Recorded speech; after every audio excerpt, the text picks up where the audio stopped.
요즘 우리는 새벽마다 레위기 말씀을 통해서 5대 제사에 대해서 살펴보고 있습니다. 5대 제사의 첫 번째 제사는 번제입니다. 이 번제는 성도들이 일상적으로 드리는 그 제사인데, 하나님과 보다 더 관계를 아름답게 풍성하게 가지기 위한 그런 제사이고, 하나님께 자신을 헌신하겠다는 다짐과 결단의 제사인 것을 우리가 알 수 있습니다. 화목제에 대한 제사를 우리가 살피면서 은혜를 받았습니다. 하나님과 보다 더 돈독한 관계 유지, 또 화목을 도모하기 위한 깊은 교제와 교통을 가지기 위한 제사가 화목제사입니다. 우리가 지난 며칠 동안 속죄제에 대한 말씀을 같이 나누면서 은혜를 받고 있습니다.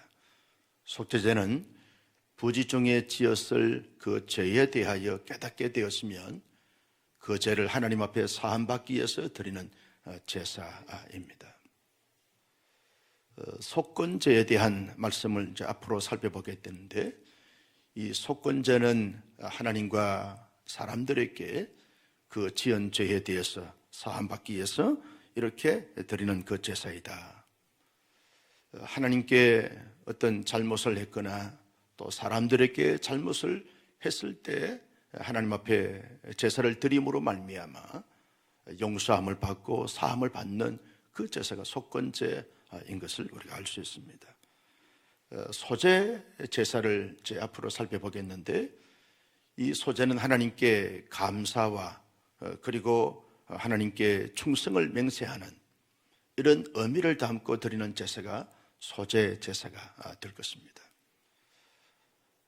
특별히 이제 오늘과 내일 정도까지 이 속죄제에 대한 말씀을 마무리해 가게 될 텐데, 속죄제는 누구나 죄를 범했을 경우에 제사를 드리는 제사입니다. 예컨대 제사장도 죄를 지을 수 있고 또 백성들도 죄를 지을 수 있습니다. 족장들, 왕들도 죄를 지을 수 있고 평민들, 백성들도 죄를 지을 수 있습니다. 모든 사람이 죄를 짓게 되어지면 자신이 죄를 지었다라고 하는 사실을 깨닫게 되고 지적이 되어지고 발견이 되어지면 누구든지 예외 없이 하나님 앞에 제물을 준비하여 그 제사를 드리는 것이 속죄제입니다. 하나님의 용서를 받아야 되기 때문에 그러한 것입니다. 제사장이 당신의 죄가 이제 하나님께서 제물을 받으시고 제사를 받으시기에 당신의 죄가 사하여졌습니다 라고 선언하게 되었으면, 그 모든 죄가 사함받게 되어지면서 진정한 자유와 평강을 누리면서 하나님과 좋은 관계를 가지게 되어지는 그 제사가 속죄제인 것입니다. 아무리 지위가 높고 또 아무리 권세가 있다 할지라도 죄가 있게 되어지면 반드시 드려져야 될 그 제사가 속죄제인 것입니다. 여러분, 우리가 속죄제의 절차가 어떠해야 합니까? 제사장도 그리고 행들도 족장들도 평민들도 반드시 그 죄가 있을 경우에는 하나님 앞에 정한 날짜에 제물을 준비해야 합니다. 그 제물은 염소나 양이나 또 소나 이런 각기 어떤 위치에 따라서 정도에 따라서 반드시 제물을 준비해야 합니다. 속죄제는 제물이 없는 제사가 이루어지지 않는 것입니다. 반드시 제물이 있어야 하는 거죠.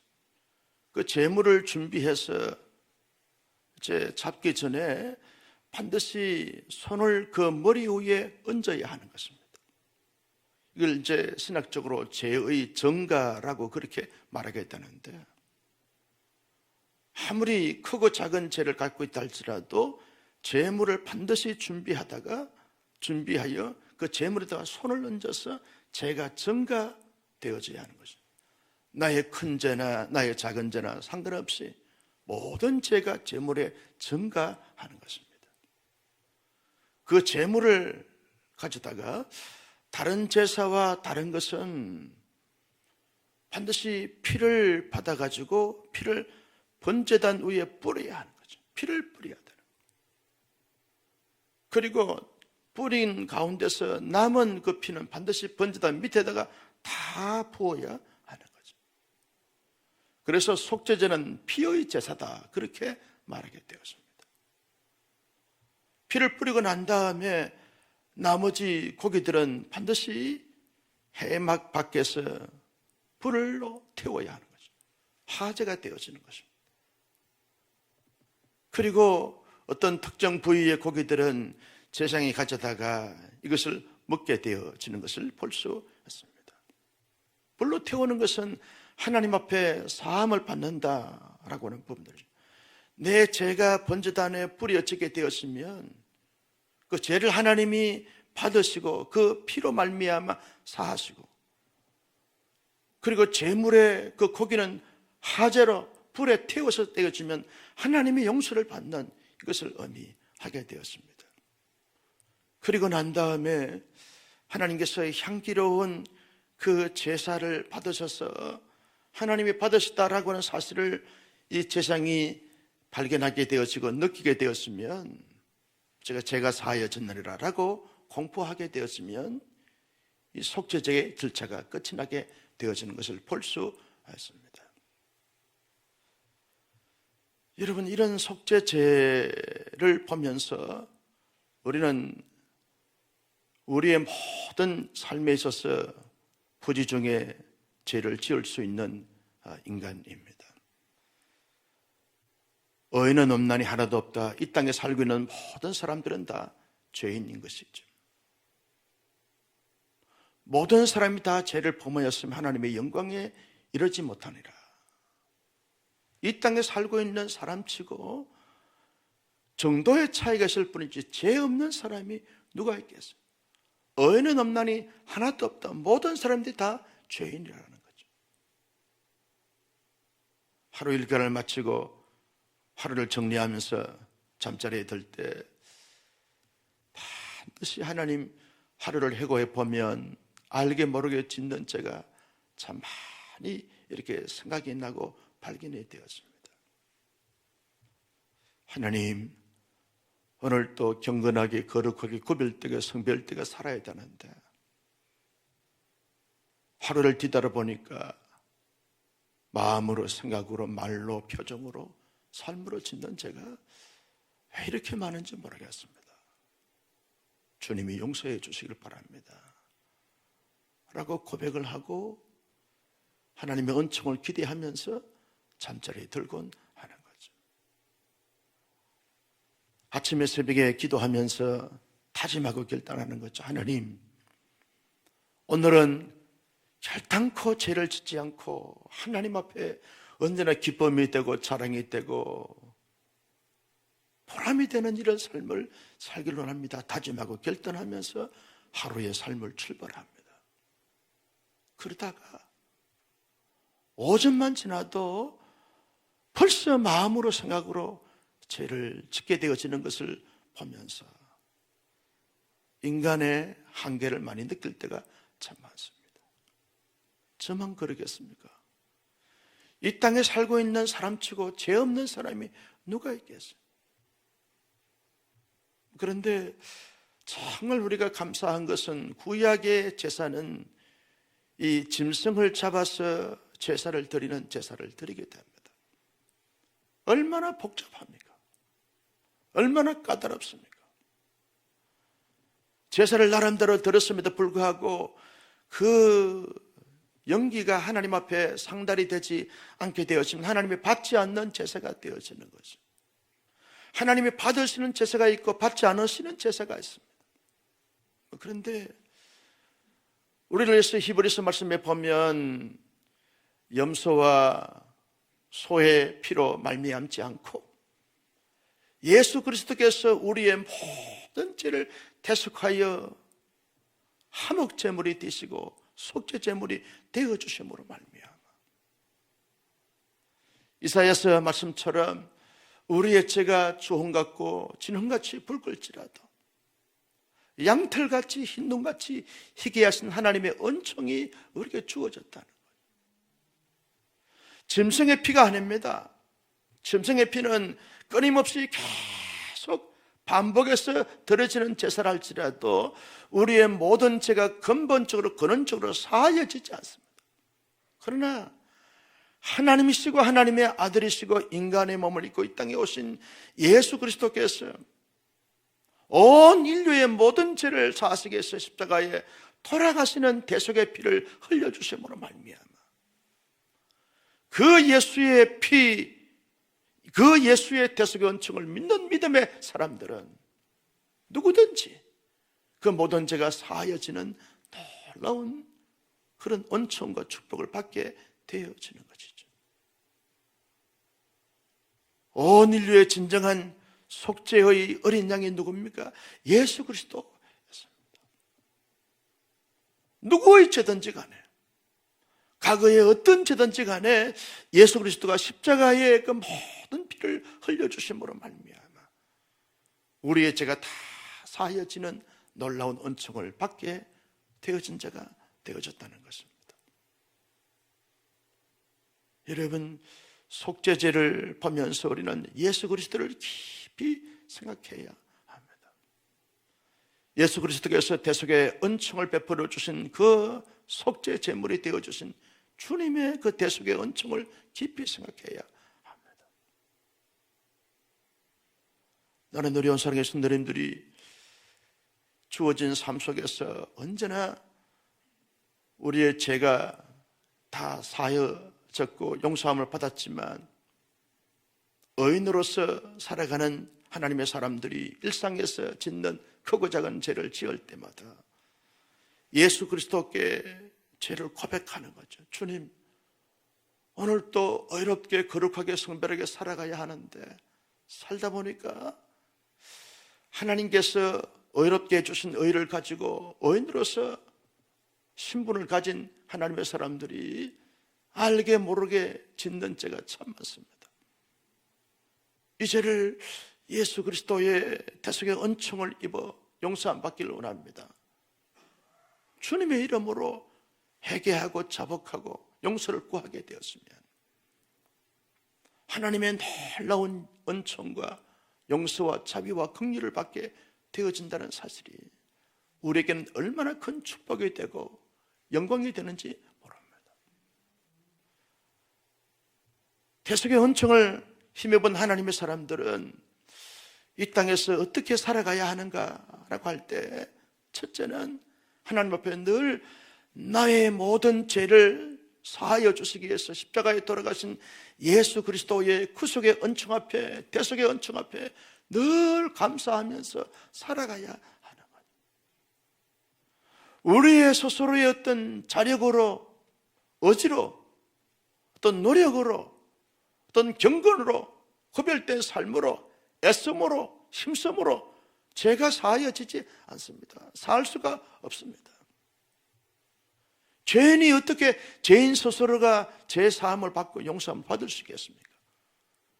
죄 없으신 예수 그리스도, 의로우신 예수 그리스도, 그분이 베풀어 주신 그 구속의 은총으로 말미암아 죄가 사하여지고 하나님의 거룩한 백성들이 되어지고 끊임없이 지을 수밖에 없는 죄를 하나님 앞에 용서함 받을 수 있는 길이 우리 앞에 보장이 주어졌기 때문에 하나님의 사람들은 이 죄와 더불어서 살아가는 가운데 있다 할지라도 수많은 죄의 유혹과 미혹을 받는 가운데 있다 할지라도 늘 그 주님을 생각하면서 감사함으로 마음을 가지면서 고백하면서 감사함의 삶을 살아가는 것이 중요하다는 것입니다.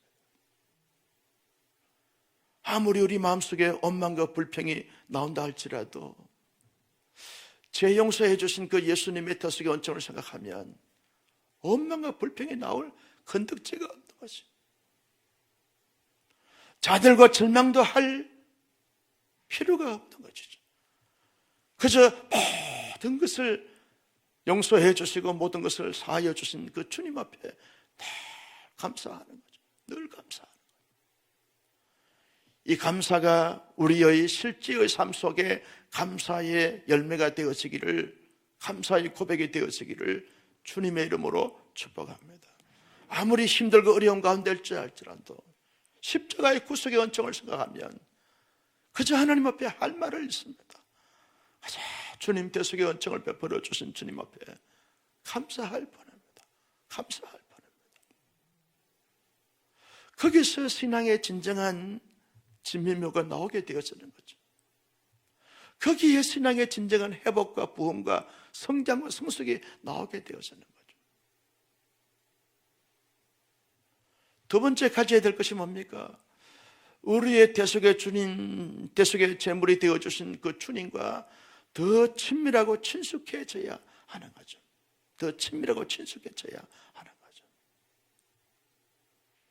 이걸 이제 우리가 금년도의 주제처럼 언제나 주님과 동행하는 삶의 모습을 가져야 하는 거죠. 내 스스로 해결할 수 없는 이 죄 문제를 예수님께서 대신 해 주셨기 때문에 나의 진정한 구주가 되는 것입니다. 나의 진정한 주인이 되는 것입니다. 나의 모든 것의 모든 것 되는 것입니다. 그래서 늘 하나님의 사람들은 자나깨나 주님과 가까워지고 주님과 친밀해지고 주님과 동행하는 삶의 모습을 가져야 하는 거죠. 여러분, 그 사람을 알려고 하는 그 사람과 가까이 지는 친구를 보면 알 수 있다고, 그 사람이 어떤 사람인지 라는 말이 있습니다. 그 사람이 정말 대속의恩청을 힘입고 대속의恩청 앞에 감사하며 살아가는 사람들은 대속의 주가 되시는 주님과 살아갈수록 가까워지는 거죠. 살아갈수록 친밀해지는 거죠. 여러분, 진정한 신앙의 참된 모습이 뭡니까? 교회 안에 이런저런 직분과 직책과 사역을 하는 것도 중요하지만 더 중요한 것은, 가장 근원적이고 근본적으로 중요한 것은 예수님과 얼마나 전인격적으로 전 삶의 영역에서 친밀하고 친숙한가. 이게 중요한 것입니다. 내일 우리 교회가 창립 26주년 기념 예배를 드리게 되었습니다. 동시에 이제 4월에 있을 공동회의를 앞두고 임직자 후보 예정자를 발표를 하게 되었습니다. 여러분, 이제 4월 달에 임직자를 투표해서 선정을 해야 되는데 누구를 장로님으로, 권사님으로, 집사님으로 세워야 합니까? 예수님과 정말 전인격적으로 친밀하고 친숙한 사람들을 세워야 하는 거예요. 다른 것은 다 2차적인 문제예요. 얼마나 전인격적으로 전 삶의 영역 속에서 그 사람이 똑똑하든 사회적 지위가 있든 없든 이건 두 번째 문제예요. 얼마나 주님과 친밀하고 친숙하고 주님과 동행하는 삶을 그저 기뻐하고 즐거워하고 행복해하는가, 이런 사람들을 세워야 하나님의 교회 공동체가 정말 주님과 가까워지고 친밀해지고 친숙해지게 되어진다는 거죠. 이번 주간에 화성에서 목회하는 후배 목사님이 코칭 관계로 인해서 찾아왔어요. 만나서 교제하는데 개척한 지 이제 3년 됐는데 그래도 어느 정도 이제 안정이 되어 가는데, 안수 집사 한 사람을 세우고 건사는 한 부부를 세우는데, 안수 집사 건사를 세우는데 얼마나 이 사람들이 친밀하고 아주 친숙하고 많이 베풀고 성도들과 막 살갑게 지내고, 그래서 성도들이 개척교회니까 뭐 숫자가 많지 않으니까 이 사람에게 다 쏠리는 거죠. 다 쏠리는 거예요. 근데 훈련도 받지 않고 또 자격이 되어지지 않지만 개척교회니까 세웠어요.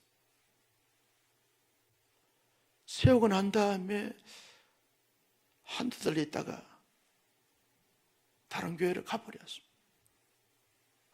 이 목사님이 개척하면서 막 이제 힘을 얻고 힘차게, 야심차게 막 교회를 세워가는데 얼마나 큰 충격과 트라우마가 생겼는지 몰라요. 알고 보니까 이 사람이 이단에서 왔어. 교회를 막 개척하면서 성도들이 막 모이니까 자기가 교회를 어떻게 해보려고 막 이렇게 인간적인 수단과 방법을 막 펼치다가 이 교회가 말씀 중심이고 훈련 중심으로 교회가 잘 체계 있게 다져져 가니까 자기가 어떻게 할 수 없다는 사실을 깨닫고 임직이나 밭을 말든지 그냥 한두 달 있다가 가버렸어. 얼마나 큰 상처고 충격을 받았는지 모른다. 목사님 어떻게 해야 됩니까? 목사님은 목회하면서 그런 사례가 없습니까? 말을 해서 뭐하냐. 앞으로 이건 나는 것도 아니야. 사역하다 보면 별별 일을 다 있는데 다 각오해야 돼. 각오. 여러분 중요한 것은 얼마나 진정으로 전인격적으로 전 삶의 영역 속에서 정말 주님과 가까운가, 주님을 닮기를 나름대로 애쓰고 힘쓰는가, 이런 분들을 하나님의 직분자로 세워져야 교회가 주님 닮아가는 교회가 되지 않겠습니까? 나는 우리 온사랑교회 성도들이 이 땅에 살면서 하나님 앞에 부귀영화 누리는 거 다 좋고 귀한 거죠. 성령 출세하는 건 너무너무 귀한 것이고 자랑스러운 것입니다. 그런데 더 근본적으로, 더 근원적으로, 더 최고로 우리가 추구해야 될 것은 예수님이 내 안에 계시고 내가 예수 안에 있고 예수님과 늘 동행하면서 나의 삶의 인격을 보면 주님이 자꾸 보여지고 느껴지는 이런 하나님의 사람들로 하나님의 교회로 세워나갈 수 있기를 주님의 이름으로 축복합니다. 여러분 주님을 위해서 전부를 다 주셨어요. 전부를 다 주셨어요. 생명 주셨습니다.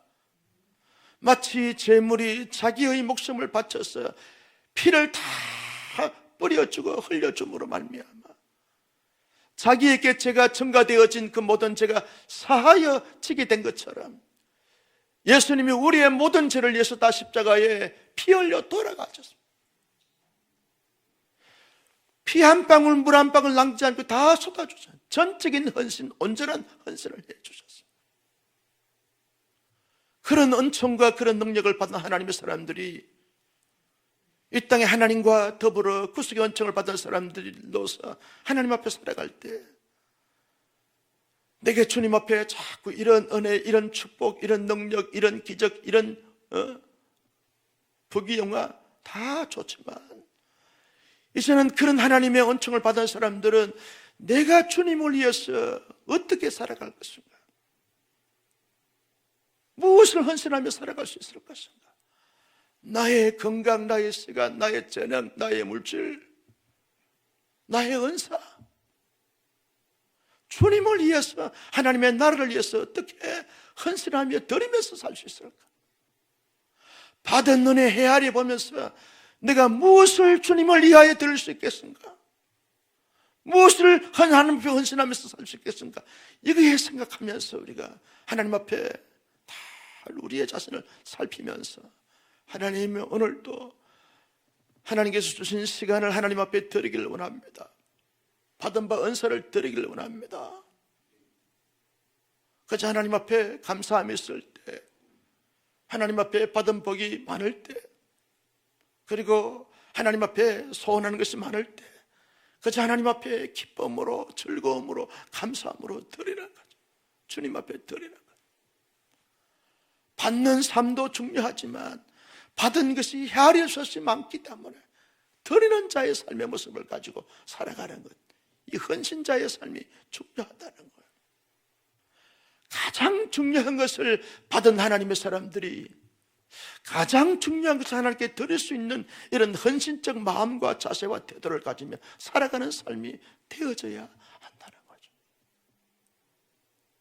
마치 어린 소자가 자기의 전부인 도시락을, 물고기 2마리, 보리떡 5개를 예수님께 드렸을 때 그 예수님이 받으시고 하늘을 향하여 축사하시고 떼어 나누어 주게 됐을 때 장정만 5,000명, 거기에 남녀노소를 막론하면 2만 명, 4만 명이 되어지는 그 수많은 회중들이 다 먹고도 12강주리가 남은 이런 놀라운 기적과 역사는 그냥 이루어지지 않습니다.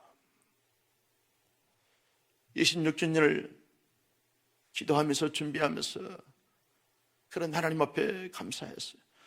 그동안 26년 동안 하나님의 교회 공동체를 위해서, 하나님의 나라를 위해서, 세계 선교 사역을 위해서 헌신한 우리 믿음의 성도들 파노라마처럼 쭉 이렇게 떠올리면서 이분들의 눈물과 헌신과 희생이 아니었다고 하면 오늘 이런 온사랑 교회가 어떻게 있을 수 있겠는가 생각하니까, 첫째는 하나님의 은혜요, 둘째는 함께 어렵고 힘들지만 헌신했던 성도들의 그 모습들이 떠올리면서 감사했어. 힘들고 어려운 시대 가운데 우리가 살고 있습니다. 그런데 이런 힘들고 어렵다 할지라도 우리 온사랑 교회가 하나님의 나라를 위해서, 세계 선교를 위해서, 이 땅의 교회들을 개척을 위해서, 미자리 교회를 돕고 섬기는 사역을 위해서 멋있게 쓰임받을 수 있는 헌신적 교회가 되어지기를 예수님의 이름으로 축복합니다.